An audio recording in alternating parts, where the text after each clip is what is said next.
access some boring subjects. Understand the risk to our country. Freedom brings people together. You're listening to the We Are Libertarians Network. Learn more at wearelibertarians.com. Welcome to the program. It's great to be back live on a Saturday with my friends Harry and Reinhold. We're so glad that you're here with us. We're going to talk about the Facebook papers and what they knew when they knew it, and should you give your kid a smartphone, and Meta. More like beta, am I right? And Sweet Baby Ray's. Just all of it. So stay tuned. Warning. This show is for adults by semi-adults, so the language is sometimes strong and offensive. I don't know what I said. Welcome to the Chris Spangle Show. Our goal is to help you sound smarter while talking to your friends.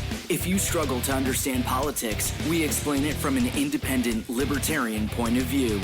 With all of the irreverence it deserves, we toss out the screaming heads, put people before political parties, and give context to the news to make you think. Now, here's our host, Chris Spangle, a 15-year veteran of politics and media. Welcome back to the program today. Hoping the program goes well. I'm in my brand new studio. My cat is currently walking across some things don't change when you move to a new place. Thank you so much for joining us here on the Chris Spangle Show. As I said, it's great to be back. There we go. Here's Mitten's tail joining us.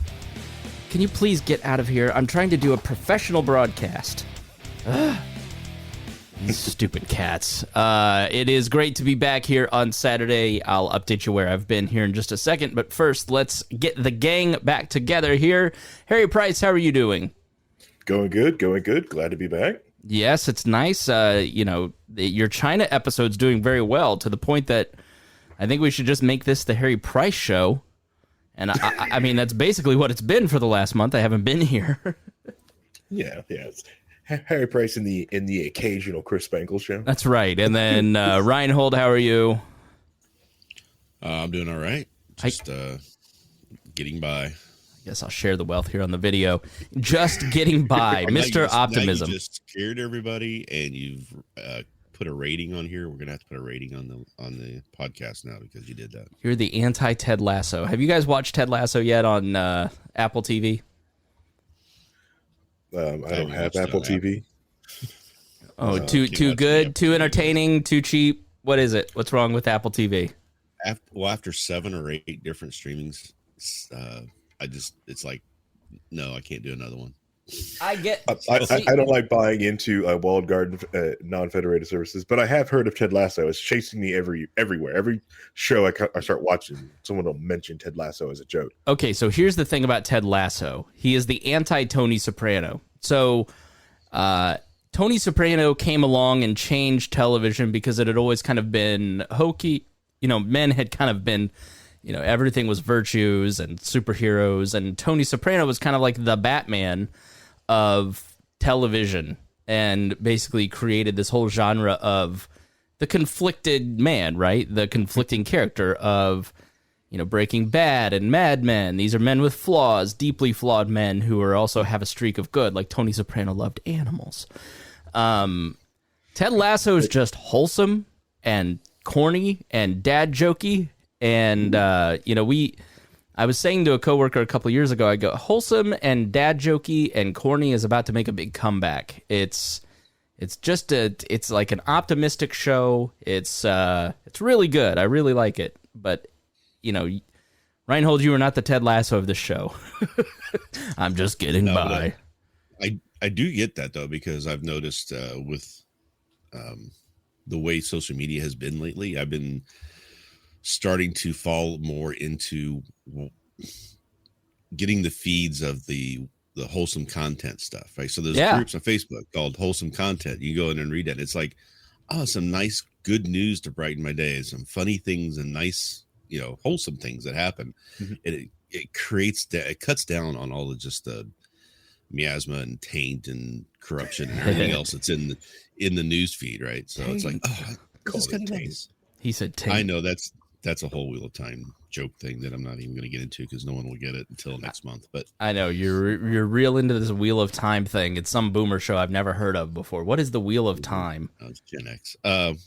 The Wheel of Time is a epic fantasy book series that was written started in the 90s and was finished in 2013, I believe. There's 15 books in the series. It's all one story. It's got 4.4 million words. That sounds exhausting. 90 different POVs. I mean, it's basically Lord of the Rings on super steroids. Yeah. Okay. So, watch Ted Lasso. Watch The Wheel of Time. There's your suggestions for the day. I apologize that I have not been here live on Saturdays on Facebook and YouTube and Twitter. I detailed this for patrons. I'll go more into it in that episode for the patrons. Long story short, I had COVID and did not have a great time. It was the Delta variant is twice as bad as the classic, I would say. Just total exhaustion, and the thing that snapped me out of my exhaustion was moving, and I've been slowly matriculating over to the house that I will share with my future bride. We're getting married on December 4th in Florida with our immediate families. And basically everything that every major life event that you could have, other than divorce, I've had in basically the last 2 months, and then planning a wedding in the middle of all of it. Setting up a new studio has taken a long time, and just getting back into the groove. So I apologize for my absence. I thank you for your patience. Thank you to Hody and Trisha and Harry and all the guest hosts who, at least kept something in the feed there for a while. But I am back. I have not quit. I was just really, really, really, really tired. And then really, really, really distracted. I mean, I have... It's hard when you are busy with all kinds of big life events like that. You sort of, I haven't seen my books in 3 months because I had to pack them all up. I have about 2,000 books, about 6-foot bookshelves worth, and I miss my friends. It's amazing that when you are not reading, you are not going online to check the news, you're not listening to podcasts, you're just kind of focused on other stuff, your life basically. How few ideas you have. Like it's content creation is about constantly inputting things into your head, sparking new ideas. And I've just been kind of empty. So I appreciate all the great guest hosts that kind of filled in. I will be a little spotty in December for a couple weeks as well as we go get married and go on our honeymoon. But I feel well rested. I was extremely burned out for a lot of this year. And just kind of getting my my groove back. So thanks to everyone who has filled in, and thank you for listening, and thank you for those of you who actually kept the feed subscribed. I mean, the hard part is that when you have so much choice, when there's a break like this, people don't tell you they're leaving, they just leave. So I appreciate all of our listeners who have stuck around and are back with us. Thank you especially to our patrons and everybody that supports this program, especially our $100 a month members, John Pusilo, Casey Feldposh, Lars Nordskog, Jake Edel, Matthew Durbin. Congratulations, Matthew. He just got married in a beautiful setting, sent me some great video and pictures. Reinhold, Christy Avery, and Jason Doolittle. And thank you to our new advertisers. We've got several new advertisers that have just come on board. Please check that out in the show notes. You can see their names. Please support them. When you support our advertisers, let's say you hear an advertisement on Remzo's podcast. Remzo gets that money. So this is a great way for our hosts to start to get paid. So please check that out. Now, the cool thing about this show, Harry and Reinhold, is that listeners get a window into the future. And we are often misunderstood because we're 2 years early. You heard about ISIS first here on the program. Last year, some genius said, why are you all worried about Joe Biden? Joe Biden's going to be ripped apart by his own party to the point of being completely ineffective, and isn't going to get anything major passed as a result because his own party will eat him alive. And in trying to ingratiate himself to that more progressive wing, he's going to go too far and propose too much and lose the voters. Well, lo and behold, yesterday, Joe Biden's approval ratings are lower than where Donald Trump's was at this point in 2017. This package has gone from 10 trillion down to 1 trillion and ever shrinking and trying to get something passed.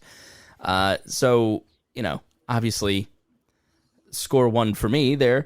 And we've also told you for years that Facebook is manipulating your behavior for personal gain. Now, that's no secret, but, when I told you over the last year, like, we've checked out of our Facebook page and our Instagram because the only way to be effective on it and to get any kind of engagement is to be offensive. We've talked about when Ryan Lindsay was still with the We Are Libertarians crew and was posting how his posts would anger our audience and get 1 million views on it. And then we'd post an article to a podcast that we've done here and get 500 people looking at it. It's absolutely no secret that the way that the Facebook algorithm has worked over the last couple of years is that it incentivizes content that makes you ticked off, that's offensive to people. There's just no doubt about it. It's something that every content creator knows. And there was a Facebook whistleblower, which, let's define whistleblower. This is not a whistleblower.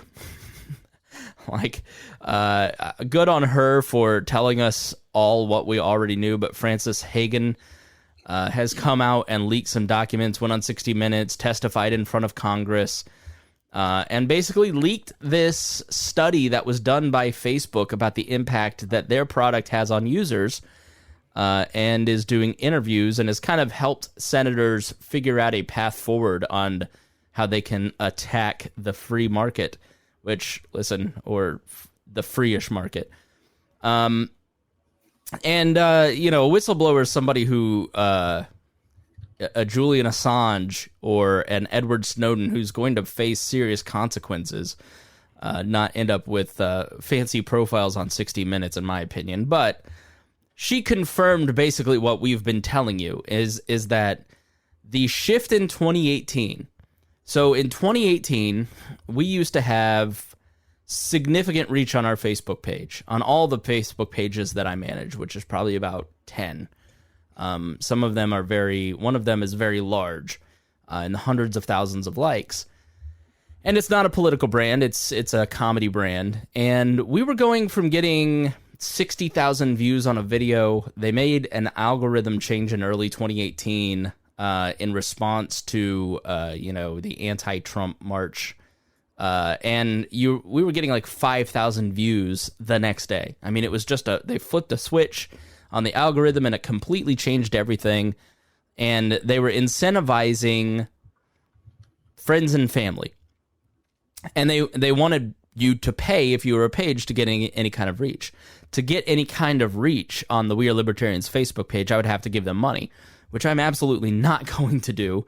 And otherwise, you just don't get any algorithm reach. We have tried to be responsible stewards. That has not mattered. We are shadow banned or completely hidden across the board. Instagram, Facebook, Twitter, YouTube, barely get any reach anymore for minor infractions. Are we having network problems, Harry? Is that you or me? I think it's me now. Hold on. Yeah, I've got 400 up and 400 down. I'm in high definition, baby.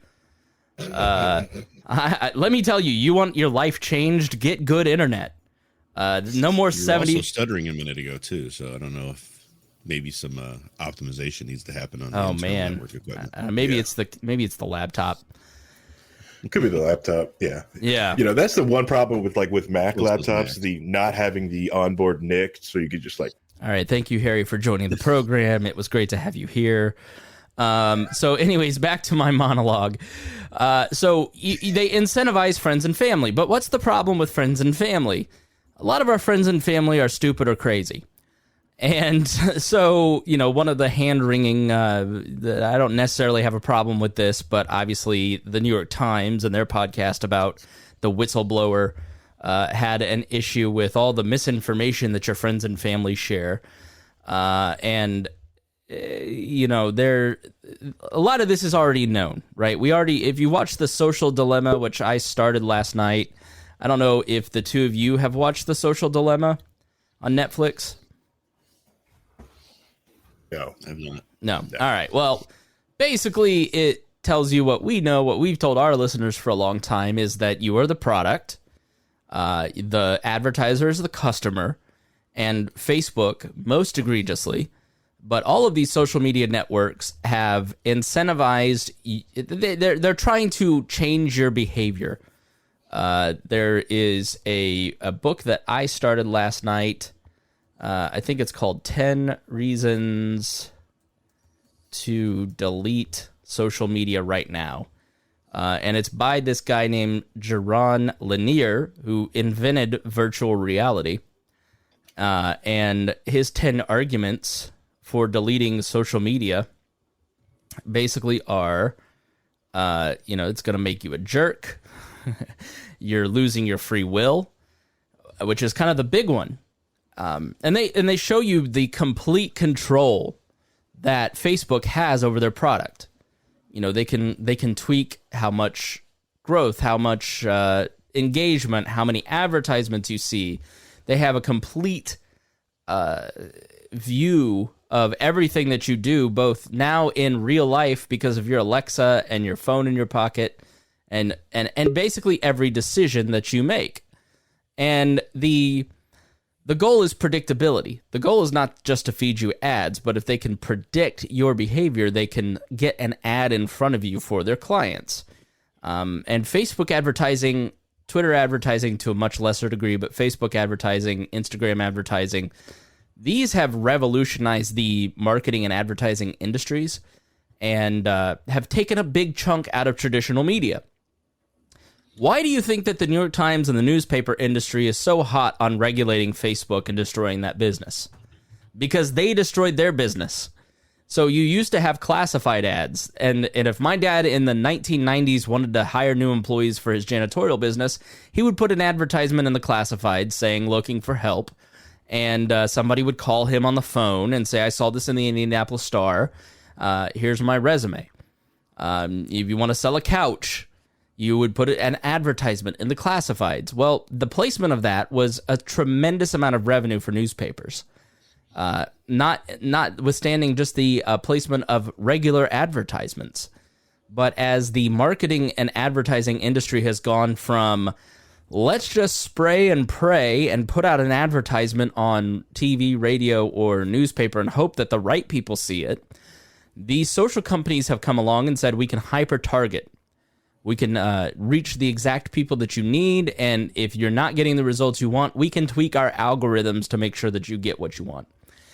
And that significantly took revenue from newspapers. So, and not to mention the fact that publishers like me now have a voice and a seat at the table. Harry, do you think the New York Times really wants to compete with you and me for other people's attention? They're the authorities. No. Yeah. And they never wanted that. It's the reason why gatekeeps everything. I mean, make sure people couldn't do different things, especially like regular old school, like broadcast radio. They hate podcasters in a way because we can do just about what they can do, but without most of the overhead. And we have a voice at the table, and they're not being gatekept by the FCC. Yeah. So something that would have happened. They did hate podcasting until they realized how much money they can make at it. Mm-hmm. And now look at iHeartRadio is the number one podcast network because they can now what these companies are doing is they're combining their ad platforms for radio and podcasting, and they can sell ads across the board. So correct. And it's a good way for them to use the radio to market for their ads. It was something that should have happened a long time ago, right? And would have happened very gently over time, but they had this whole rush because they gatekeeped and didn't want it to happen for so long. They just said, screw it, we're going to do it, and it's just an amazing time that we're living in, that they're realizing that they stop the gatekeeping. The other Well, I was going to say that's been true against a lot of different technologies. I mean, look at the recording industry, and they fought internet and music sharing and everything else. And now they're like, oh, we can just sell a subscription to our catalog and make a bunch of money, and we don't care, right? So, right, it's people figuring it out. I mean, a lot of people are like, the oil companies aren't going to let us to get away from oil because, that's where they make all their money. But all they have to do is just switch on a dime once they figure it out. Well, and sell you electric. And yeah, sell you look at whatever they want. You bring up a good point about, content creator is the fastest growing job. Mm-hmm. Why do I need to go work for $13 an hour and be treated so poorly at a restaurant or some other business when I could sell feet pics and make twice as much? Or I could start a podcast. Only, I have a new podcast out called Podcasting of Platforms. It debuts in this feed every Wednesday, but you can listen to it separately if you don't want all the libertarian gobbledygook.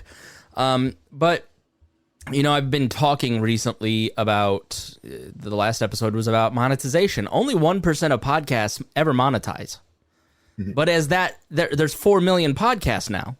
Well, that's correct me, my math is wrong, 400,000 people that are making some money off of a podcast. I have a great full-time job that I really enjoy, and if I didn't enjoy it and have it, I probably would be much more attentive to all of this, but and maybe more consistent through times when my life hits the rocky shores of moving and COVID. But I love it so much, but I also make a great second income at this now. We are able to pay our bills and do things like StreamYard cost us several $100s a year. I never would have been able to do that before our Patreon. I never we're bringing on a new podcast called The Paradox Podcast, Paradocs, by Eric Larson, who is a libertarian doctor. And, he's coming on the network, and we're going to be able to afford to add another show in the bandwidth because of our patrons, right? So because we are able to monetize, we can start to grow something a little bit more robust than just me, Harry, and Reinhold sitting at my kitchen table once a week. We can do more. The affiliate revenue. And I hope I'm not speaking out of turn, but the affiliate revenue that Brian Nichols brings in allows him to afford extra people to help him with what he's doing. I have an assistant producer now that I pay that helps me with some of the editing and some of the posting. That's because of that new revenue stream. So these alternative revenue streams on the internet are extremely beneficial to people. And really help that 1% in YouTube and the YouTube world. I mean, I saw some girl that does like booktube or whatever. She's probably making $50,000 a month. Yep. Like, that's life-changing revenue. That's generational shifting revenue if you spend it the right way. Harry, you're in the Twitch world. Some of these people, the gaming industry is enormous, and you don't need a lot of people on Twitch following you to completely change the trajectory of your revenue. So why go be abused at a job when you could play video games and make revenue? Correct. Yeah. You could sit there and get abused for $12 an hour, but you could probably make that exact much just working all the time, like 8 hours a day, sitting at Twitch all day, just playing a video game or streaming or talking to people or just in line with your content. Not necessarily like everyone can do it, but not everyone wants to put a microphone in front of their face and get a camera and start gaming. It's just more of a gives people opportunity to do different things. It just shows that, one, how much the riches of America that we actually have, that we want to be entertained. We have the ability to be entertained, and we want to and we're willing to pay for it, and there's so many different venues that there's so many things are out there that most of the old school gatekeepers wouldn't even thought of to put on the air. We'll bring this up. We're going to eventually do an episode on parasocial relationships. I was talking to one of the co-hosts, Vincent, about this tonight, about this episode, the whole VTuber and the idol stuff like that. It's this idea that no one would think that hey, people would pay money and put this on the air and pay for all this technology. A lot of the different things that we'll talk about later for the metaverse is that was all started because of someone was online hey, I got an idea for to make money, or hey, let's just do this to hang out. This will be fun. This will be cool. No, the book. I'm watching this YouTuber, and I love books. I love reading, and this girl. I'll have to find her name or what her channel is just to give her a shout out because I found it fairly interesting. No television company is going to give her a TV show necessarily, but It's Murphy Napier. MERP. Yeah, MERPHY. You know, just seems like Check a very out our Wheel of Time reviews. Yeah, so she's making great income doing something that she loves, feeding an audience of several 100,000 people that, I mean, let's be honest, her reach is way bigger than CNN and Chris Cuomo. But CNN's never going to put on a book television channel because they don't think that that's broad enough. Right. And so these services have all benefited content creators. I mean, at the end of the day, I am an attention merchant. We are attention merchants. My job is to get attention for myself, for my friends like Harry and Reinhold, for the people on the We Are Libertarians network. I am paid handsomely by people like Miss Pat and the Bob and Tom Show to get attention for them using my skills. I am here to get attention for the products and brands and people that I work with, the ideas that I am trying to sell you. My job is to get you to listen, to create a brand and a community that you want to engage in. I feel no shame about any of that because look at all the great things that have come out of the We Are Libertarians podcast network. You know, Eric Larson's excited to join us because he saw some of the pictures of the pool party. You know, the 50 people that came in this summer that have built friendships over the internet and through this shared project. You know, my fiance I met through this, right? You know, there's several marriages that have come out of this community. You know, I have great friends in people like Christy Avery and Matthew Durbin and Jason Doolittle, you know, people that fund this project. We're, you know, it's more than a donor relationship. We're friends. You know, so that demand for attention, that skill set is not inherently negative. Sometimes there's a negative stigma on people who are just attention-seeking fools like myself. Maybe if my dad had just paid more attention to me. But here we are. You know, and so what do you do with that when you build an audience? That's the main reason that I hate Donald Trump is that I have spent 20 years as an attention merchant trying to build audiences, trying to build attention on a certain brand or the Libertarian Party or the Advocates for Self-Government or the We Are Libertarians podcast network or whatever it is. And once you have a community of people that trust you, how do you treat them? How do you handle them? Do you treat them like garbage? You know, is that commodity basically? Is that group of people just a cash machine? Or are those people that you care about and want the best for, right? So we have talked about the choice that we have made here at We Are Libertarians in some ways to be boring. I've got a hot episode on health insurance coming up, boys. It is, you know, when you think like what is really going to get the downloads and the clicks, it's not health insurance. It's, you know, why Fauci is killing dogs and he lied about the pandemic. That's going to get me way more clicks and way more listens and, you know, selling some bullshit to an established group of people that actively makes them angry and upset.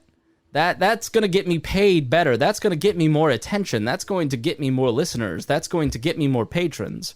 But is that good for those people? You know, and Donald Trump basically just treats the people who trust him the most in the most cavalier, careless manner and violates the core tenet of broadcasting, of attention mercantilism, I guess. You know, how do you treat your audience? That's why I disagree with. It's not that I disagree with the politics of a lot of my colleagues. It's the way that they treat their people or the way that they look at this business. And that's my problem with Facebook. Facebook doesn't treat you like a valued partner. They treat you like a cash register, so they will do anything to manipulate your behavior, change your brain permanently, so they can sell you stuff. Mm-hmm. They have treated, and the first sign was how they treated their business partners. People like me and all of my pages that I manage. I mean, I was number 19 million on Facebook. There's like, 3 billion people that use Facebook now? I mean, I couldn't wait to get into this 15, 16 years ago. and just became a super fan. I built a career off of the back of Facebook, and that's where the majority of my audience is. And you know how they have treated their business partners, people who were super fans? Well, okay, get hooked on this algorithmic product, right? So get a page. You need a page. You need a page. We'll give you a ton of lift. Build a big page. Oh, pull the rug right out from under you. Okay, now we need you to do live video. Oh, pull the rug right out from under you. They don't care about the people that pay them money directly or bring attention to their platform. What makes you think that they care about the regular user that has no power? And I find that they are the most obscene of the companies. I think Jack Dorsey on some level does care about free speech and does care about his users. I think YouTube, I think they actually are wrestling with the fact that they're kicking people off and demonetizing people. They don't. No. Alphabet doesn't give a rat's butt toots about them. That's with the regular YouTuber. The regular YouTuber that AlphaGoog used to bring up YouTube. I say AlphaGoog because Alphabet owns Google, which owns YouTube. Right. AlphaGoog. So they don't really care about them. They want Hollywood elites to come in. They want the Will Smiths and Jack Blacks to come in and make their stinking YouTube channels and do all that stuff. They want to be with the cool kids table. You sit there YouTubing in your basement, unless you're in California and you're from a rich parent family, they don't really care about you. I don't think they care about. I mean, I rescind. You're right. I rescind my comments. I went to Joe Rogan in 2019 with Miss Pat, talking to Jamie. I'm like, so when you have a problem, when you have a problem, who can you reach out to? I don't know. There's like 5 people. They all have different answers. They don't, this is when Rogan was like top 5 channels. They didn't care about what was going on with them. So yes, I rescind my comments. But Facebook, I think is the worst of the bunch. I think Mark Zuckerberg, look at the Sweet Baby Rays. Quit sharing the Sweet Baby Rays bullshit. This is an attempt to humanize a person that has time and time again been brought problems with his product and showing that he is harming people and has chosen to do the opposite of the right thing. And the Sweet Baby Rays on the bookshelf thing is some lame marketer, some, Silicon Valley ad agency's idea of something that will go viral. Because let's face it, the commenters on any post can't help themselves. This is one of the things that Trump understood inherently and that I will do occasionally just to get your comments. Why do you like your own post? Because you just commented and said, why did you like your own post to make fun of me? So I get a little engagement boost. Oh, Covfefe was intentional. He misspelled it accidentally and probably left it there because he knew several thousand people were going to comment and make fun of him about Covfefe. And you know exactly what I'm talking about and where it came from when I say Covfefe. You misspell a word or you put a fact that isn't an egregious misstatement of facts. It's just sort of a slight error to get people commenting because you get the extra engagement when you get more likes and comments, right? Just type in the wrong there. Right. Or bring up which operating system is best. Yes. Or, there's all these trigger things that you can just throw out there to get immediate attention grabbing. The new algorithm trick is commenting on a big page. So I am now getting alerts in my notifications saying Joe Biden has a new post. Would you like to make a comment? Because I've just been commenting and shit posting on Joe Biden's posts, and I get hundreds of likes on some of these. And what's funny is that gets shared out to your friends. So right. I have friends who are going after Joe Biden. So I end up seeing all of his posts in my feed. Right. And I'm like, I don't want to see this in my feed. Quit comment. So I'm yelling at my friends to quit commenting on it because I want that stuff out of my feed, but it's just not the way it works. So. Old man yells at Facebook friends. No one listens. No one listens to me anyway. But the won't thing stop him from talking. It hasn't stopped him yet, has it, Harry? You can curate an online experience in social media that isn't completely 100% toxic, but it takes a lot of work and you have to want to do it. It means basically not being seen. And so that's exactly what the whistleblower basically said is they many of you may not want to listen to the Daily, but I would recommend going and listening to the Daily podcast about the Facebook whistleblower. They did a good job of summarizing what she said, what she's testified to in front of Congress. And basically, there was a study done in 2019, 2020 by Facebook that found two major problems. First is surveys of young women, specifically, that use Instagram, who basically talk about the mental and emotional anguish of using Instagram. Whistleblower activist Harry points out, true. Hagen has worked at all these different social media companies and just talked about how Facebook's the worst and how Facebook, Zuckerberg would like pump his fist in the air at the end of a meeting and say, company over country, and this is in keeping with his character. Time and time again, Harry, we've done on this show Facebook conversations where Zuckerberg has been, the whole idea of Facebook was stolen from the Winklevi. The whole thing is just a ripoff. The guy is a crook. He is a piece of garbage human being.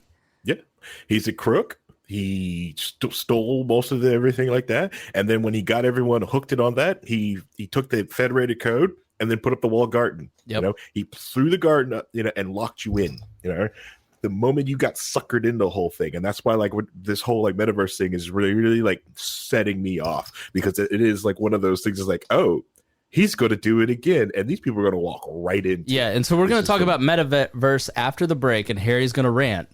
But just to finish this thread here before we go to break, and sell you some products so we can make money to fund this project.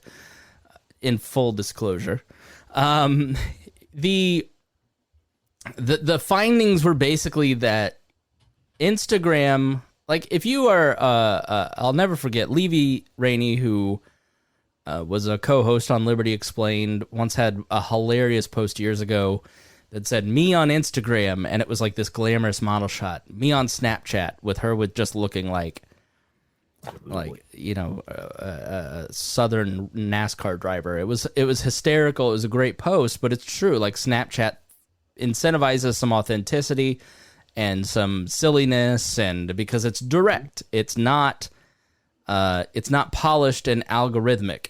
Whereas Facebook, all these leaked documents show that Instagram incentivizes, the highest level of beauty standards possible, and we, to the point that it's a caricature of the Instagram mom, right? The every fall we see the picture of the several women lined up in their Instagram influencer outfits that they bought at Target with the hats in front of the fall, and the pumpkin spice joke is made. You all know exactly who I'm talking about. Or the fitness model influencer types. The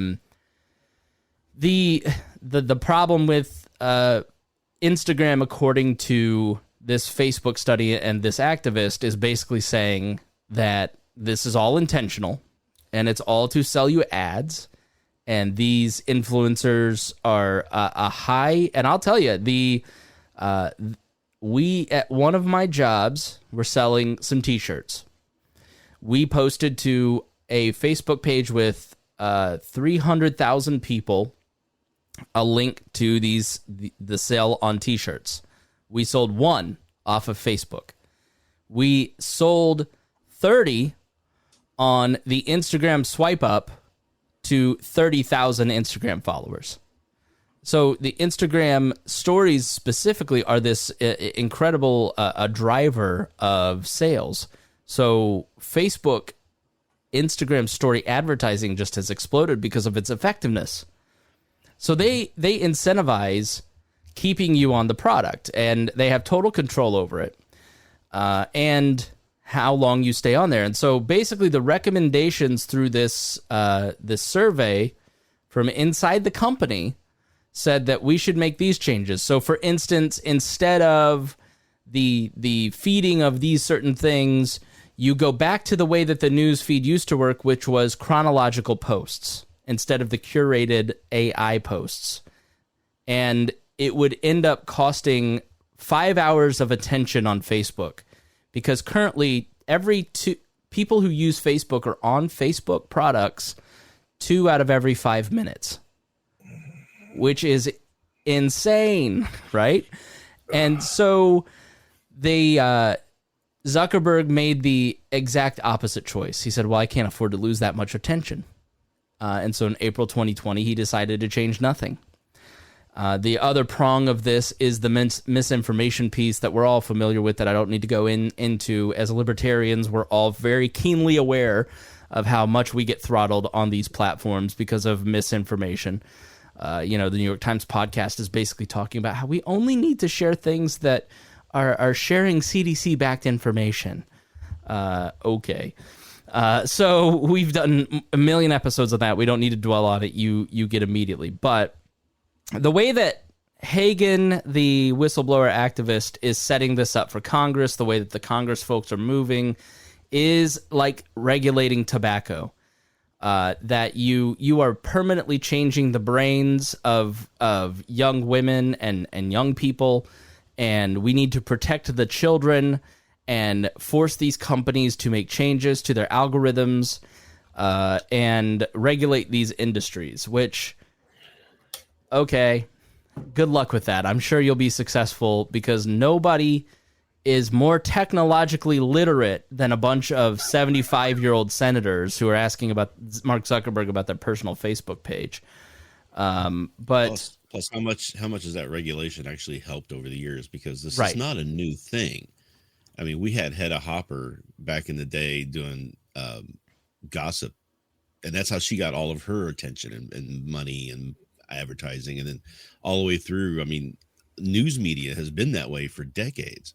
They want to get your eyeballs, so they put out the articles and the stories and the news that get you excited and revved up. They don't share, real detailed technical stuff, because nobody wants to see that sort of thing. Right. So they don't want to see that code, that walled garden code, put into the public register. And Harry then was talking about.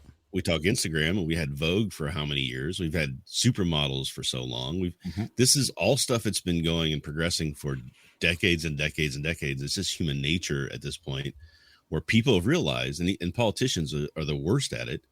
So I don't know how they're going to regulate it, because they're the ones who utilize this whole technology and thought process themselves, where they want you engaged by getting you so upset about some stupid little thing because it's easy. I'm not going to get into a debate with you on this, because you're wrong, but the sensorial impulse backfires every time.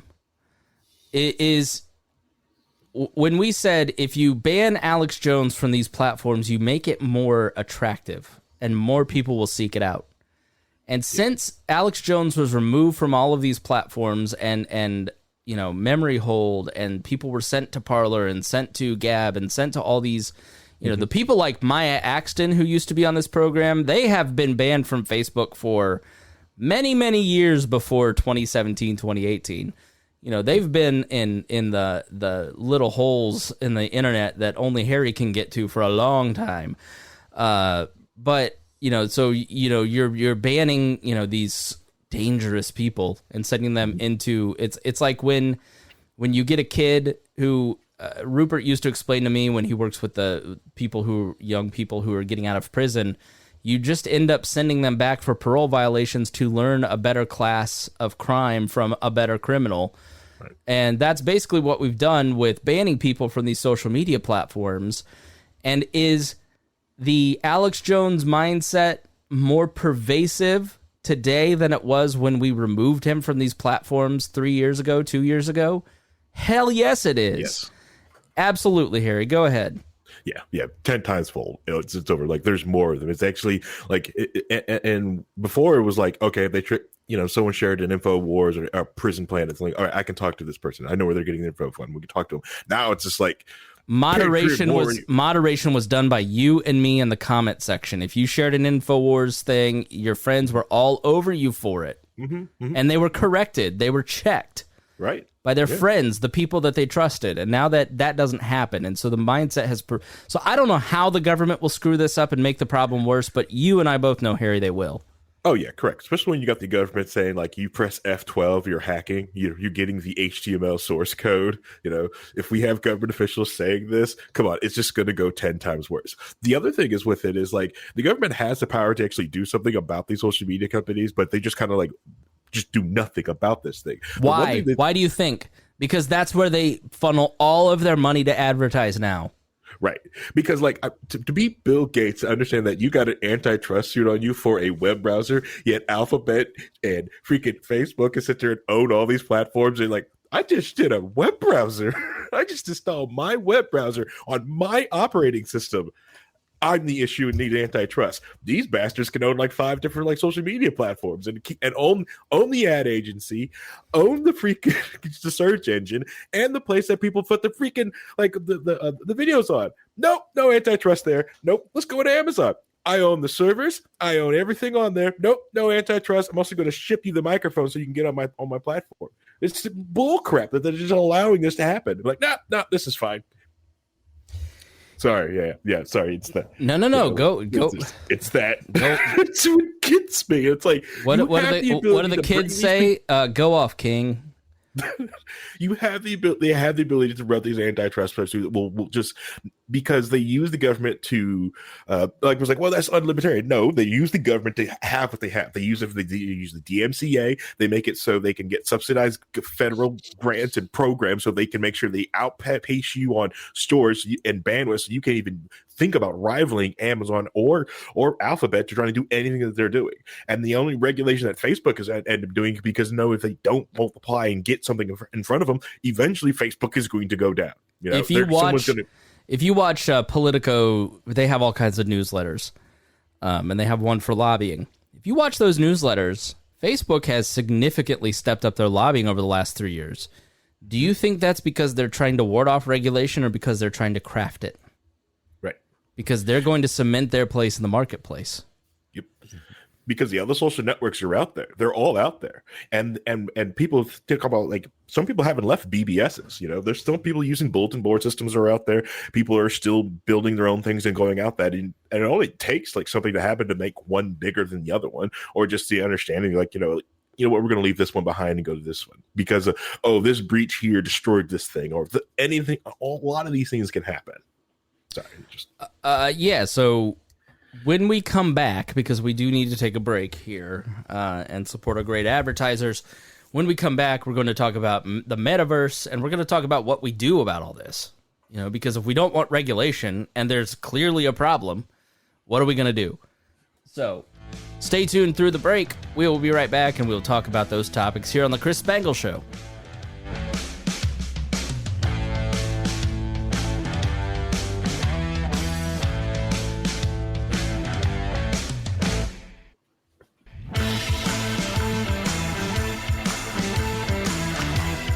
Welcome back to the Chris Spangle Show. My name is Chris Spangle. Thank you so much for being here. Thank you to all of our patrons for making this possible. And thank you to our brand new advertisers. Obviously, we've had Rightly, the Rightly Podcast Network, with Right Now with Stephen Kent. But welcome to Q Sleep Spray, Pillow Sonic, the SoundMind Creative Group with their movie Follow the Science on Lockdowns and Liberty, and ThoughtWorld, a new polling site that you can go and check out. Check out the show notes on this episode. Check out those different sponsors and supporters of this program. Now, we had a comment. Jason said, sounds like crack dealing. Yeah, kinda. Get people hooked on your product, manipulate their behavior, and scare them into, one of the things that they found in that Facebook survey was that that young women are afraid to not use Instagram because they don't want to be ostracized from their community and get left out of things. Obviously, we still use Facebook. Why? Because that's where the people are. And so the reality for this program is that when our Facebook group of 2,500 people got killed earlier in the year, we have not had the same level of community and engagement and camaraderie since that group got killed off. I mean, the entire vibe around the podcast, it feels very isolated. It feels very, we don't get the same comments. We have the Not Walnuts group, with 200 people, but it's just not the same as a deeply ingrained 10-year-old Facebook group dedicated to fans of this show. And it's been very isolating for our hosts, for the network. We're just not in touch with our audience in the same way, and it's really a bummer, to be honest. Obviously, we have the Discord, which is great. If you love this show, write in, Harry, because sometimes you're just like, man, is anybody listening? Because when you're not on social media, you're kind of invisible. Mm-hmm. Yeah, and that's the thing is and Discord's perfect. Anytime and it's been shown that Discord really hasn't done that as much as the other social networks, but to snap, like Discord channels, just nope, they're gone. It's the simple fact that if you don't control everything, you don't, you have no control. That's the one thing. That's one of the most egregious things that Facebook ever did when they got all these small shops to make Facebook pages. A lot of them stopped hosting their own websites and having their own email servers and lists and stuff like that. Like, nope, I'm all on Facebook now. All I have to do, these are simple clicks. And then when that rug was brought up to them, they don't have their own sites anymore. They've never maintained them. They've got some old clunky, GeoCities site, and a lot of them don't even have their own. They let their own domain slip. I think what's one of the trolls that a lot of people have done is gone off and bought, people's whose domains has slipped because they were all on Facebook. It's very sad and it's very telling, and also it hurts sometimes when you go to a company's website and they're like, here's my website. You click on it, it's a Facebook page. It's like, I'm not logging into Facebook to view your stuff. All I wanted to see was what you were about. How can you not just make a simple HTML page? Go to Wix, don't care anything, just make a simple website. And a lot of people say, well, hosting is expensive. It's like, well, unless you're having thousands of users, but you have a business address, just host there. Get some Cloudflare, pay an IT technician a good living wage, set up your website, host your server there. Bada bing, bada boom, you're done. All you're doing is just hosting some websites for free. That's all you need, okay? You don't need tons of security on it. As long as there's nothing to log in and click in and send things to, people just viewing code, it easily can be done. Yep. So we got let's see here. Ace says, so Muffins is on my lap purring, so I don't know if you can see or hear her, but Ace says, my cat is going crazy with hyperactivity. So sorry if that's my fault. There's an article in the Business Insider originally from The Independent that is titled, Giving Your Child a Smartphone is Like Giving Them a Gram of Cocaine, says a top addiction expert. Now, a lot of people, when I shared this article on my Facebook, said, it's not even close. Okay, Chris Galt. So concern has been growing over teens accessing or sending inappropriate and graphic content. Many young girls in particular believe that sending a picture of themselves naked to someone on their mobile phone is normal. Giving your child a smartphone is like, quote, giving them a gram of cocaine, a top addiction therapist has warned. Time spent messaging friends on Snapchat and Instagram can be just as dangerously addictive for teenagers as drugs and alcohol and should be treated as such, school leaders and teachers were told at an education conference in London. Speaking alongside experts in technology addiction and adolescent development, Harley Street Rehab Clinic specialist Mandy Salagari said screen time was too often overlooked as a potential vehicle for addiction in young people. Quote, I always say to people, when you're giving your kid a tablet or a phone, you're really giving them a bottle of wine or a gram of Coke. Are you really going to leave them to knock the whole thing out on their own behind closed doors? Why do we pay so much less attention to those things than we do to drugs and alcohol when they work the same on the brain impulses? Her comments follow news that children as young as 13 are being treated for digital technology, with a third of British children aged 12 to 15 admitting they do not have a good balance between screen time and other activities. When people tend to look at addiction, their eyes tend to be on the substance or thing, but really it's a pattern of behavior that can manifest itself in a number of ways. Salagari said, naming food obsession, self-harm, and sexting as examples. Concern has grown recently over the number of young people seen to be sending or receiving pornographic images or accessing age-inappropriate content online through their devices. Salagari, who heads the Harley Street Charter Clinic in London, said around two-thirds of her patients were 16 to 20 seeking treatment for addiction, a dramatic increase on 10 years ago, but many of her patients were even younger. In a recent survey of more than 1,500 teachers, around two-thirds said they were pupils of sharing sexual content, with as many as 1 in 6 in primary school age, elementary school, sending pornographic content. More than 2,000 children have been reported to police for crimes leaked to indecent images in the past 3 years. So many of my clients are 13 and 14-year-old girls who are involved in sexting and describing sexting as completely normal. Many young girls in particular believe that sending a picture of themselves naked to someone on their mobile phone is normal, and that it only becomes wrong when a parent or adult finds out. If children are taught self-respect, they are less likely to exploit themselves in that way. It's an issue of self-respect and an issue of identity. So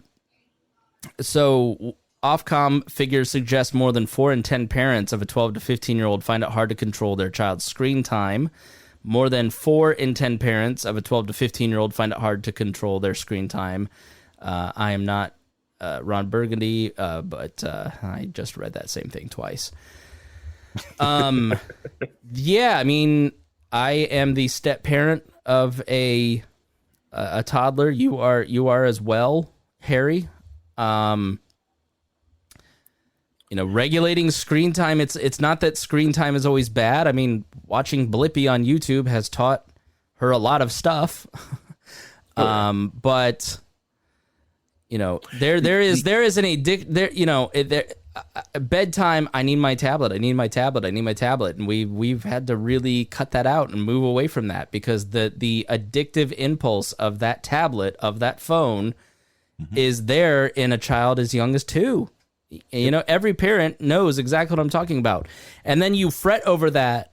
But I have friends who work in schools as social workers in elementary schools who say that a large percentage of the people that they treat, the kids that they treat, are being treated for neglect.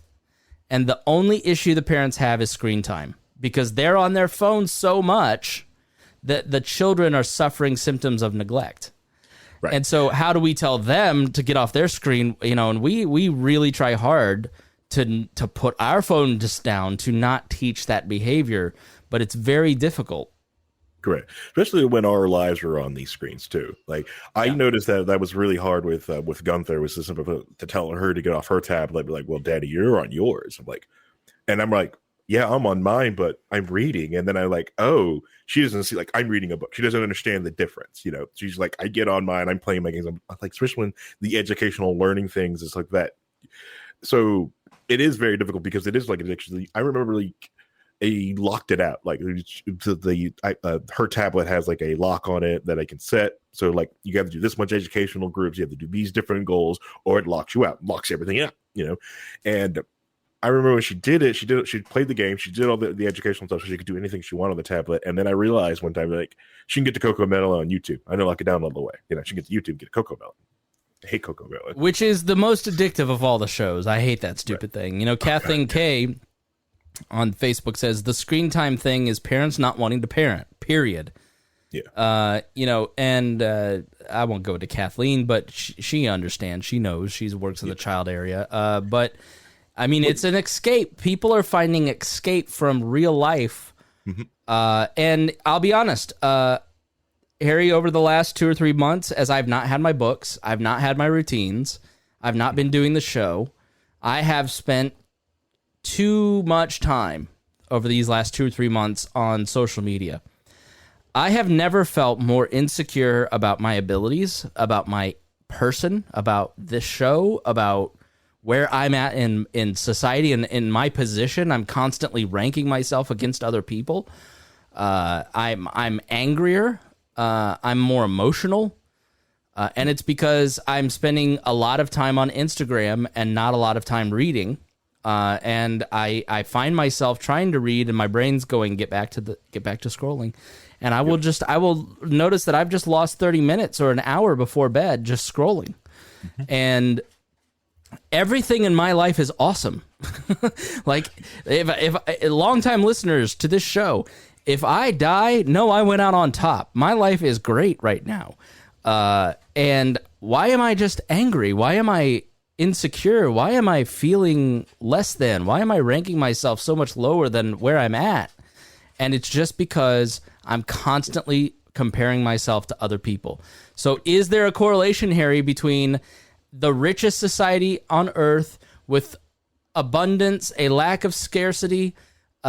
Things for a lot of people are really good, and everybody yet still is on a pill, feels anxious, feels like the world's not good enough. It seems like this is the common denominator is Facebook, Twitter, and Instagram. Right. Yeah.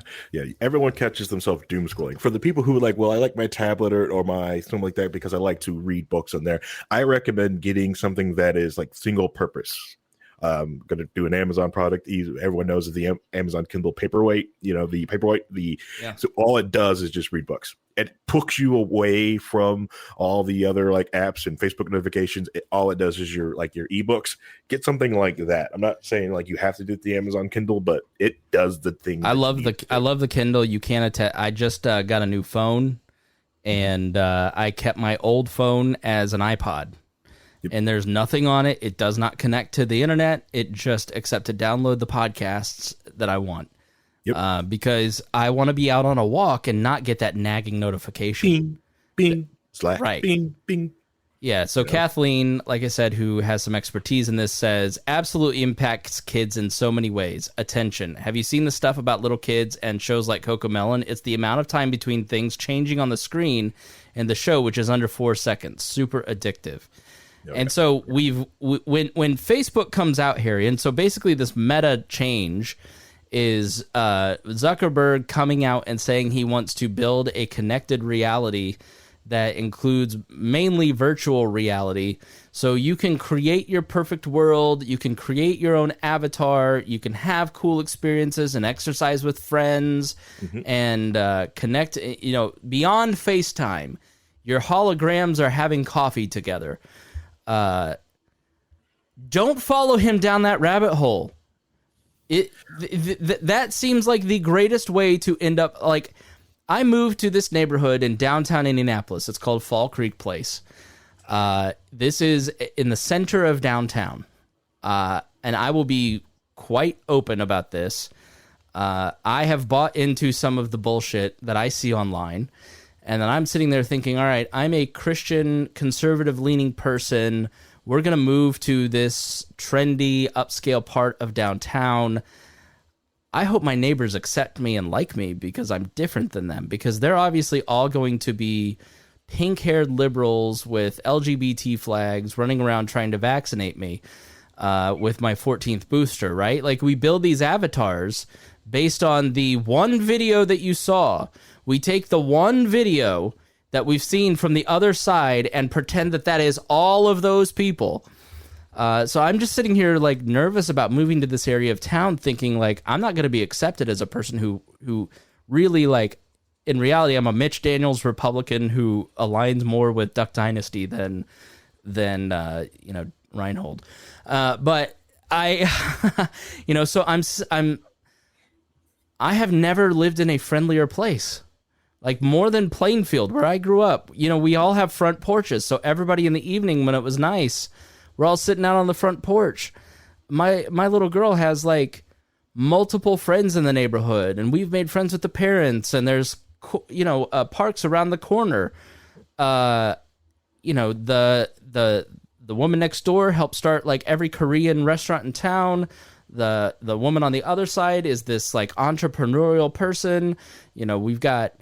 I have no idea what their political affiliation is. Any of them. Of the 10 neighbors that I've talked to. Of the other parents at the park that we've talked to. None of what you see online. I had a conversation with an Instagram follower who's this kind of right-leaning libertarian, brings up Dave Smith and Tom Woods every time I talk to him, and just, your pal, Nick Sarwark. I'm like, Nick hasn't talked to me. He brought up the Tom Woods Nick fight, and I go, you know why Nick hasn't talked to me until last year? It's because I stuck up for Tom Woods in that. Like, he just assumed that I was like some left libertarian, and I'm like, no, I'm a right libertarian who thinks you guys are losing. The neo-reactionaries are losing because the country wants a nice alternative to old man McSpendy. They want to trust the right again. They want to trust Republicans. But instead of giving them common sense economic solutions to their real world problems, you want to defend the free speech rights of Nazis and racists. And that's more important to you. That's why you're losing. And you're going to keep losing until you figure this out. And so small business owners get hurt because they now have to try and come up with more taxes, deal with more shutdowns, deal with more problems in, coming up with funds for paid family leave that they can't afford because you guys lost, because you can't get off of the supporting a Hitler salute as a joke. So you guys are the ones that got Joe Biden elected. Don't look at those of us who rightly saw Donald Trump for who and what he was. You put up the wrong options. And none of that matters out here in the real world. This person was talking to me about the split in the libertarian movement. I don't even know what he was talking about because I don't pay attention to it anymore. That's not real life. Nobody cares about all the arguments you're having online. It is completely fabricated. Like the world that has been created on Twitter and politics, it's like a matrix has been created and everybody's reacting to these little nut-picking videos of the person screaming on the bus, and because they don't go out and talk to their neighbors and they don't get out of the internet ever, they think that's reality. And if you go and talk to Republicans, if you are a person from here in Fall Creek Place and you go out to where Jeremiah lives in Newcastle, you're going to find so much common ground with all of those Republicans and conservative-leaning people and unvaccinated people. And if you are from those country areas and you come to where I live, like so many of our family members have in the last couple weeks, going, wait, this isn't a crime-ridden area with, black homeless people raiding houses every 5 minutes? I mean, that's literally like, oh, you move. I got a haircut, and he was like, you moved to there where everyone is just roaming the streets looking to loot your home? It's not reality. You're living in a metaverse. Why would we want more of that? Why would you want to send people further down that rabbit hole? It doesn't make sense, Harry. Yeah, you moved to that Mad Max area. We understand. No. People always have these like misconceptions on what you're doing. Like I remember when I moved out all the way out here outside of the city, and everyone's like, "You're moving out there?" I remember like some of my family members when they came help me put my stuff in the house, was like, "Oh, look at all these Trump flags." I was like, "So that guy's very nice. He's pretty awesome. He just supports Trump. I don't care. He comes over and we have pork shoulder. It's an amazing time out there when you get out of your house and talk to people." That's why I kind of like smoking, like barbecuing in my front yard. Like I try to pull it like on the side because I have this massive side yard, like front yard, because I also got some frontage, but mostly I have a really good big side yard, and I like to barbecue out there in front of my gate and keep chairs so people come up and want to talk to me. One, because I'm an extrovert. Two, and I just like talking to people and bringing other people together, especially with different political views. It's an amazing time. You get people out of their houses and just talk, IRL, put everything besides, put your labels besides, and just kind of talk, like what's on your shirt, what's going on, who are you, The thing with the like that really gets me, like with like the whole like metaverse trap, like is that idea. This is what's going to like it's almost like scary about the whole metaverse thing, is that the watching the bait and switch of the open garden space, like, oh, we're going to keep this open, we got this API you can interact with inside of it, right? You're going to be able to interact with our server code, you'll be able to take it anywhere through our systems, but you have to log into our system. Do not forget that the Oculus, right, the Oculus Quest and all the other Oculus products, after a certain date, you have to log in with a Facebook account, that or metaverse account. Remember, this is baked into the code. Yes, that's not going anywhere. The login, and I have deleted the app so many times on my phone. To put it back on the same day because I couldn't log into something, and it was just easier to log in with the app. So here's my question to you both. They've got us. No, they don't. All right, hold on. Let me read Sherry's comment real quick. Parents are in a tough place when school is online. How do you tell? My daughter's friends did a lot of legitimate group projects online. They had tough classes in high school, so they could only spend so much time puffing around. They were so busy with their different activities that this also is when they socialize because their schedules are so different. On the weird positive side, they now meet online for their different colleges. So it has pros and cons. There are a lot of good things here, right? Like we've talked about that. We have the We Are Libertarians podcast network because of these technologies. We're talking to, several dozen people in the comments here, reading what you say. There are benefits to all of this. The breaking it up is not on the table just because many people kind of feel like, why have 10 problems when you have one problem that you can deal with Facebook? How do we, they're going to metaverse this and try and increase the attention. I mean, in my mind, you bring awareness to what these platforms are so you can make better choices for you and your kids. And it's like cigarettes and alcohol and pot. You recognize that these are addictive substances or habits. Because addiction doesn't, like that article said, doesn't just take the form. It's all about when you get insecure and you aren't taking care of yourself, you're not exercising, you're not getting sunshine, you're not socializing in real life with friends and family, you're not going to therapy if that's one of your good coping mechanisms, and you switch to your bad coping mechanisms. For some people, that's alcohol. For some people, that's overusing drugs. For me, it's overeating and overspending. And so I will get to a point where, I really do need that camera for the podcast. It's for the podcast, and that becomes an addiction. Like if you looked at my Amazon account when I'm out of control, like my fiance did, that was a tough conversation where I had to come to what's going on in me that I'm overspending like this. Why am I coping this way? Well, I'm getting married again. I've been divorced. I wasn't solely responsible for blowing up that marriage, but I played a part in it. And with a kid involved, much bigger consequences with this.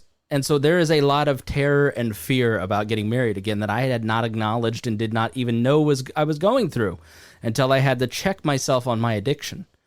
And I've been spending too much time on my phone. Too much. If I'm a kind of an introverted person, if I'm at a social event, it is a nice way to escape the social cues I'm picking up to put my focus on the phone. And, my fiance has 10 younger brothers and sisters. And if they have a party with another homeschool family, that's like 45, 50 people. That gets really overwhelming for me quick. So I'll escape down the phone. Well, that's not good, right? But it's a coping mechanism that you abuse. Oh man, the toddler is really on one today, and I just need to kind of check out for a minute. All right, well, what are the consequences of that addictive behavior? What are the consequences of not reading a book and slowing down my attention span to focus on a book for several months on end? Well, the consequence is I don't have shows to do, which means I don't have listeners, which means I don't have income, which means, but it just feels so good to dive back into that candy dish. So you have to recognize that these are addictive. Your phone is addictive. The platforms are addictive. The fighting is addictive. The conflict is addictive. The memes are addictive. And we're now experiencing the consequences of unchecked addiction for 15 years on a global scale. I mean, prohibition in the 20s didn't come about for no reason. The amount of spousal abuse due to alcoholism in the post-World War I generation, because those men who were sent off to war in World War I and then never had any opportunity to deal with their PTSD, coped with alcohol. And so drinking was off the charts in that society, which is why they brought about prohibition. And so you had alcoholism and addiction on a societal scale that was untenable for most people, that brought about government action, which led to many other bad reactions. Other than NASCAR, that was a good outcome. But Harry, I mean, I don't see the government being able, like in the prohibition example, being able to fix this. It is about each of us being aware of what's happening, and I don't think there's alternative social medias that are going to fix this problem. It's not just a Facebook problem. It is, I picked up this phone 30 times and it's noon to escape or to do whatever, right? So you got to be aware of that. Correct. It's all just about being aware. You're right. The government can't make a solution for it, but they will not stop them from trying and keep trying and spending money until they get it wrong so much in their face. The best solution to like the solution I can see is just, you're right, recognizing what it is and understanding this. Just like an artist who spends too much money on art supplies and stays in their art and doesn't try to monetize or do anything with their art, it can be a bad thing. Art's beautiful and amazing, but if you just sit around and just create art and don't share it with others or get out of your space, then it doesn't do anything. It just sits on your own walls. People generally just find it. So I think it's just managing that time and understanding what you're doing, having a complete knowledge of it. If you understand that, like, yes, I spend a lot of my times in front of the 5 screens that are sitting here in my house. I spend most of my day in this chair with these screens because I work here. I also study here. I also learn and practicing because my freaking lab's sitting right here. So I spend a lot of the time. So I'm very conscientious that, like, while I'm here, this is what I'm doing. I'm focusing on these aspects. And this is another reason why I've been getting back into getting physical books when I'm away from here. So I can pick up, have some other tactile feel, but I don't have to worry about battery life. I can just pick something else. And my daughter can see me do something also that's not like completely on the screens, that understands like that, because I feel that a lot of the time she also sees me do it. So she picks up like, well, this is normal. I'm supposed to be on my tablet. I'm supposed to be on these digital screens all the time. And I try to show her that, nope, you can pick up a physical book. You can go outside. We can go for a run. We can get on a bicycle. We can walk around. There's other things that you can do in life to experience it. Now, I'm not saying that, what I'm doing is like the best thing to do, because you have to find a solution that makes a balance in your own life. You get to make the choice. It's not some government agency, someone sit over there. You have to make that choice for yourself, just like you do with alcohol, sugar, carbs, meat, anything else in your life that you have the ability to control. You have to, as long as you put the chains around things and you understand how things are, you've got power over it. But when it has power over you, you don't control when you pick up your phone. You realize that I'm picking up my phone because it ordered me to by making a buzz noise sound. One of the best things you can do is turn off the noise notifications on your phone. Just turn them off. As many notifications as possible. I mean, I have very limited notifications on my phone. Because it's much less attentive, and I, in this new place, have been leaving my phone up in my office upstairs. So when I'm sitting down on the couch having family time, and this goes for TV too. Like my future in-laws don't have a television in their living room. And I was talking to one of the siblings, and they're like, I couldn't imagine going over to somebody's house to visit and watching television. Well, that's all my family ever did, and we've got front and center the TV at our house, and it's the focal point in the room. But like they focus on my dad. I said, yeah, their family room, they don't even have a TV in it because they talk to each other, and he just goes, that sounds exhausting. It's like it really is, but you're building up those muscles of connection and looking people in the eye. And when the toddler is there with her aunts and uncles and grandma and grandpa, she's focused on them as people and not on a screen, and one influencer has like a lockbox that at 6 p.m. every night, it goes into this box and you only get the emergency alerts. I've thought about getting a landline again.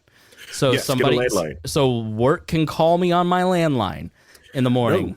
No, you get a landline phone and you just tell your phone to forward calls to your landline phone number. Yeah. So your phone sits in charge. You can lock it away, put it away in the garage or where you need away from it. But if someone has an emergency and they have a phone call, they can call you. Your phones are on the wall. They can call it, and then you just give yourself a set time. 8:00, I'll check notifications. I'll check work emails, make sure everything's all good. Make sure my morning is not going to get exploded. Then I get ready for bed. I pick a book off and I start reading it, which the book I'm reading right now, which I recommend to anyone who's like kind of nerdy, is 6 Easy Pieces. It's another amazing physics box. Pick it up. It's amazing. Hey, Reinhold, do you have anything you want to add here? You've just been listening quietly. I'm just letting you guys go. Well, for one thing I find interesting is the whole metaverse thing is basically just Second Life. I mean, we've done this over a decade ago. So I don't know what the big deal is. What new product? Some new thing. Oh no. What new thing has Facebook brought about to, they stole Snapchat. They bought Instagram. They bought Oculus. They stole Snapchat features. They stole the TikTok features. What new thing have they really brought to the table in the last 10 years? He's a thief. He's a crook. This is a corrupt company that does not care about you and your data. He is a drug dealer.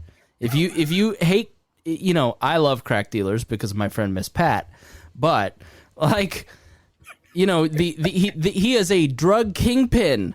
This man is Pablo Escobar. Mm-hmm. Stop sharing the Sweet Baby Ray's contrived bullshit and trying to normalize this person as if he is a productive member of society. This man was shown a study. We now know that he is a tobacco executive in the 1950s. Mm-hmm. You are killing people. You are hurting children. You are addicting children to your product because they'll be lifelong customers. Do more of it. Okay. This man is, I'm not going to say evil, but this person does not have our best interest at heart. And he runs something that is bigger than most, we have to be really aware of what this person is and who he is, and that this is all not, this is all not changing the world for the better, and buy into I truly believe that all these companies in the mid 2000s started out that way. Let's make a little money. Then this pioneering technological, enterprise, it helps sprout so many different industries. Like I've said, everything that I do, I wasn't doing 15 years ago because it didn't exist. So there's benefits to this stuff, but people like Jack Dorsey, when they get checked, seem to try and make some changes. Like they're like when you go to hit retweet and it pops up the thing that says, "Do you want to read the article first?"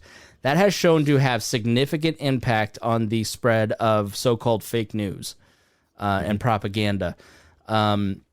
They seem to make changes. Every time in the history of Facebook over the last 17 years that Mark Zuckerberg has been presented with an issue that his product is flawed and it needs to change because it's hurting people, he's done nothing. He's made the opposite decision until corporate stakeholders and the media have forced this guy to do the right thing. And because of his obstinance, because of his behavior, now old white men in Washington, D.C. are starting to look into regulating the tech industry. We don't want that. We don't need that. But this person is not, how he survives as the CEO of Facebook, I'll never know, because if you're a shareholder or on the board of directors, this guy is going to kill your company, the one he created, because he centralizes every decision so only he can make it. He's just a garbage person. And I'm saying that on his platform. That's the thing, is that you ride that train until it starts to hit the cliff, and then you jump. Right. That's how you make the money, right? But I'm just wondering how long it's going to be before all the lawyers who are working for years and years and years to take down the hydrocodone industry, now that they've succeeded for the most part in getting, recomp and from that and getting some things in place for that, turn their attention on Facebook. That's interesting. So, yeah, you talk to any therapist or any one of your female friends in their mid-30s that are divorced, talk to them about how porn has dramatically changed the way that men are intimate with women, and how destructive that has been towards intimacy, and how often porn destroys marriages, and how aggressive men have become because it has rewired their brains in a negative way. And the class action lawsuit, I'm not, that's an interesting point, Reinhold, but we got to start wrapping up because I think my laptop's going to die here. So final thoughts, Reinhold. Final thoughts is basically, as Harry said, know yourself. Once you know yourself, once you know what you're addicted to and what your triggers are and what's getting in the way of you having a happy and normal life, once you realize that stuff, you can make the choices and changes that you would want to make to have a better experience. And that's how you combat watching these people trying to manipulate you. You start to see it. You start to see Facebooks and the politicians and the news media when they're trying to manipulate you and give you propaganda and turn you against other people just because they want your attention and they want your views. So learn what your things are, identify them, work on them, and then keep an eye out for when those people try to trigger you, and just, take care of yourself that way. That's how you improve on this, and that's how we all get to buy it. Government action is not going to work. Government action made prohibition worse. They made the prohibition was trying to deal with people who were alcoholics from World War I, like you said, but their actions actually made that situation specifically worse. So that's all that's going to happen now is we're going to make things worse. Like Facebook's going to increase their market share. They're going to keep competition away. They're going to use that to their advantage, because that's how our system is currently set up, is that the people who have the money and power in business can convince the politicians to protect them, to keep the economy going. Therefore, they keep themselves in power. That's how it's worked for decades, and it doesn't look like it's changing anytime soon. So the only thing that can change anything is knowing yourself. Yep. Harry? Soapbox. All right. So the thing with the metaverse thing that is the most scariest part of my thing. It's like some of the things like some of the cyberpunkish dystopian nightmare crap that has been happening is the whole no screen time thing in that video. Granted, I've watched video game intros. Nothing's going to be like the video because I've been lied to by CD Projekt Red, Blizzard, by other companies for years about nope, that's not going to be like that. But anyways, the thing that really scared me was also the whole idea that Facebook wanted to get an idea of doing these glasses things, so you don't have no screen and the augmented reality. And like, oh, cool, look at this art thing and all those things are going to do for the video. I'm like, that's going to be ads, right? You're going to have to see ads all the time, right? They're going to bombard you with ads. You're going to have a digital ad blocker because you're going to walk around and they're going to be ad. Hey, listen, this is not a charity. Every job I have is not a nonprofit. It is not a charity. Advertising is not a bad thing inherently.